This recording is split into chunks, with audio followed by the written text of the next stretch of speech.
There are a lot of packages to show toast message in React for users. The best package that I use in my real-world project is React.js. After creating your React application in app.js, you just need to open your terminal and run npm install React.js.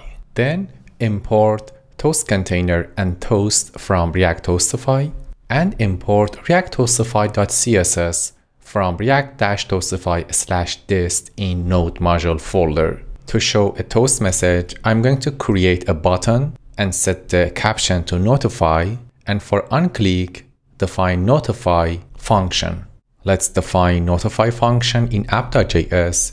It's an arrow function that calls toast from React.js and pass the message to show as a toast. At the end, don't forget to need to have toast container inside your app to enable React.js to show a toast. Save the code and run npm start. Here I have a button. If I click on button, as you see, I have toast here and I can close it. To configure showing message in the toast container, we can define a lot of options like the position and other options that you can define in the toast container.